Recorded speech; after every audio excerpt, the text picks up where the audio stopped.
सभी लोगों को जय माता दी। आप लोग जब घर बनवाते हैं तो बहुत सारी चीज़ों को ध्यान में रखते हैं, जैसे कि रसोई घर बनाना कौन सी जगह अच्छा रहेगा, पूजा घर कहाँ पर बना सकते हैं, मुख्य द्वार कहाँ पर होना चाहिए। लेकिन इन सारी चीज़ों के चक्कर में आप अपने घर का मुख्य पॉइंट यानी ब्रह्म स्थान को भूल जाते हैं और इसको अनदेखा कर देते हैं। क्योंकि जिस तरह हमारे घर का मुख्य द्वार हमारी ज़िंदगी में बहुत मायने रखता है, रसोई घर, पूजा घर या फिर बेडरूम हमारी ज़िंदगी में बहुत मायने रखता है, उसी तरह हमारे घर का ब्रह्म स्थान हमारे जीवन में बहुत ही ज़्यादा अहम भूमिका निभाता है और लोग इस चीज़ को ही अनदेखा कर देते हैं। जैसा कि आप देख रहे हो कि यहाँ जो लाइनें आपको दिख रही हैं, ये सारी पॉजिटिव या फिर नेगेटिव एनर्जी है जो पूरे घर में फैलती है। पॉजिटिव एनर्जी जब होती है जब हम ब्रह्म स्थान को दूषित नहीं करते, यहाँ पर कोई वास्तु दोष क्रिएट नहीं करते। और एक तरह से जब नेगेटिव जब हो जाती है कि यहाँ आपने कोई वास्तु दोष क्रिएट किया, तो यहाँ से सारी एनर्जी निकलकर पूरे घर में जो फैलती है, फिर वो चारों दिशाओं को इफ़ेक्ट करेगी। इसीलिए आप ब्रह्म स्थान को दिमाग में रख कर ही अपने घर का निर्माण करें। ब्रह्म स्थान का एक काफ़ी अच्छा खासा एरिया खुला रहना चाहिए, खाली रहना चाहिए। यहाँ पर कुछ भी नहीं होना चाहिए, ना कि कारपेट जो आजकल बहुत ज़्यादा चलन चल गया है कारपेट बिछाने का, वो भी यहाँ पर नहीं होना चाहिए। ब्रह्म स्थान को बिल्कुल खाली, खुला, स्वच्छ यहाँ होना चाहिए, क्योंकि ब्रह्म स्थान से हर समय पॉजिटिव एनर्जी निकलती रहती है। और जब हम ब्रह्म स्थान को एक तरह से दूषित कर देंगे, इसको बंद कर देंगे यहाँ पर कुछ बिछाकर, तो यकीन मानिए यहाँ की एनर्जी बहुत तीव्रता से पूरे घर में नहीं जा पाएगी और उसका जो फ्लो है वो बहुत ही स्लो हो जाएगा। तो इसीलिए यहाँ पर कारपेट भी बिछाने को मना किया जाता है। अब आपको बता दूं कि आप जब घर को बनाते समय हर चीज़ का ध्यान रखते हैं, तो ब्रह्म स्थान का सबसे पहले ध्यान रखना है। घर का बीचों बीच का जो स्थान होता है वो होता है ब्रह्म स्थान, और इसको हमेशा खाली रखना है, स्वच्छ रखना है। भूल कर भी यहाँ पर ना तो टॉयलेट बनानी है, ना रसोई घर बनाना है, ना ही सीढ़ियाँ बनानी है, ना ही कोई खंबा लगाना है। ब्रह्म स्थान का एक एरिया खोलकर बिल्कुल यहाँ पर रखना है। आपको इस चीज़ को किसी तरह से बंद नहीं करना है। एक चीज़ और बता दूँ कि ब्रह्म स्थान का ये वाला एरिया है, इसको बिल्कुल खाली छोड़ना है और उसके बाद इसके आसपास जो भी आपको निर्माण करना हो वो करिए।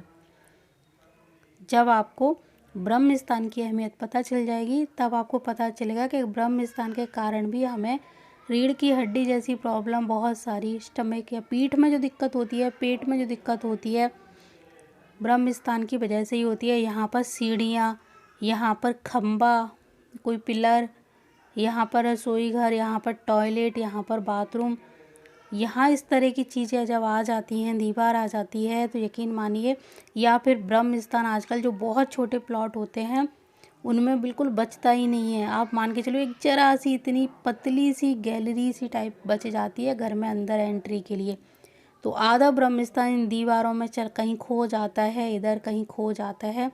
तो इसीलिए मैं बोल रही हूँ कि ब्रह्म स्थान आप घर के बीचों बीच में खड़े होके आपको पहले पता लगाना है कहाँ पर है। बिल्कुल सेंटर पॉइंट को खाली छोड़कर और फिर साइडों से आप अपने घर का निर्माण करते हैं, तो आपका बहुत अच्छा घर बनकर तैयार होता है।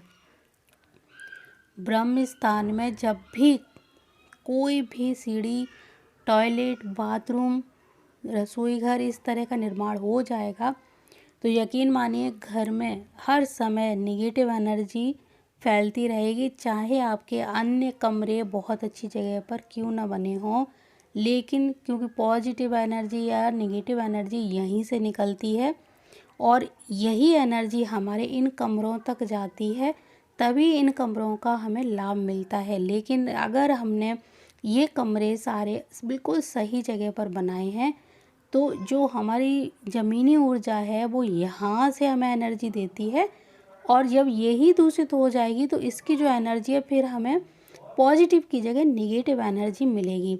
अब एक चीज़ और आपको क्या याद रखनी है कि ब्रह्म स्थान का जो एरिया है, यहाँ पर जो चीज़ नहीं होनी चाहिए वो मैं बता चुकी, लेकिन इस ब्रह्म स्थान को नीचा भी नहीं होना चाहिए।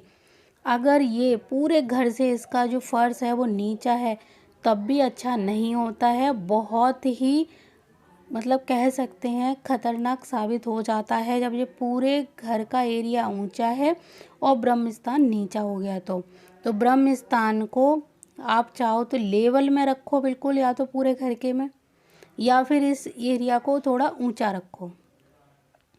ये एरिया नीचा नहीं होना चाहिए। ब्रह्म स्थान का एरिया कभी भी नीचा नहीं होना चाहिए। पूरे घर का जो लेवल है या तो बिल्कुल उसके बराबर में रखना है या उससे ऊंचा रखना है।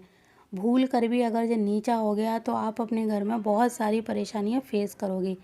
जिनका घर कच्चा है वो तो बहुत ही ज़्यादा कह सकते हैं खुशकिस्मत हैं कि वो लोग इसको खुला रखें, गाय के गोबर से लीपते रहें इसको, क्योंकि उस जब गाय के गोबर से इसे लीपा जाता है तो इसमें से बहुत अच्छी एनर्जी निकलती है और पूरे घर के वास्तु दोषों को दूर करते हुए आगे बढ़ती है। जब यहाँ से जो एनर्जी की लाइन है, जो आप देख रहे हो किरणें ये निकलेंगी, तो इसके साथ बहुत पॉजिटिव एनर्जी निकलती है।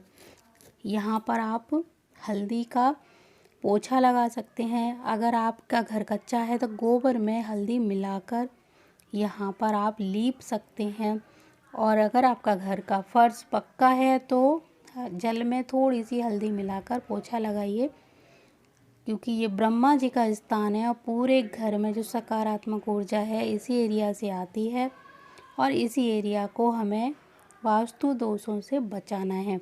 जब आप ये सारी चीज़ें दिमाग में रखकर काम करेंगे तो यकीन मानिए आपके घर की अन्य दिशाएं अपने आप सकारात्मक होना शुरू हो जाएंगी, क्योंकि ब्रह्म स्थान ही एक ऐसी जगह है जो पूरे घर में एनर्जी फ्लो करता रहता है। यहाँ से हर समय एक पॉजिटिव एनर्जी निकलती है और उसको हमने अगर कारपेट से ढक दिया या इसको नीचा कर दिया या यहाँ पर कोई भी ऐसा निर्माण कर दिया जिसके कारण ये वाला पॉइंट दब गया और यहाँ की एनर्जी बिल्कुल रुक गई, ब्लॉक हो गई, तो फिर इसका कोई लाभ नहीं है कि आपने यहाँ पर क्या बनाया है। फिर चाहे आप रसोई घर सही जगह पर बनाओ, चाहे आप बेडरूम सही जगह पर बनाओ, चाहे आप टॉयलेट बाथरूम सही जगह पर बनाओ, किसी भी चीज़ का कोई लाभ नहीं मिलेगा। इस चीज़ को हमेशा ध्यान में रखें। तो मुझे पूरी उम्मीद है आपको ये जानकारी अच्छी लगी होगी और समझ में भी आई होगी। तो अभी मैं चलती हूँ, आगे फिर मिलते हैं किसी नई जानकारी के साथ। तो अगर आपको ये वीडियो अच्छा लगा हो तो इसको लाइक, शेयर और चैनल को सब्सक्राइब ज़रूर करिए।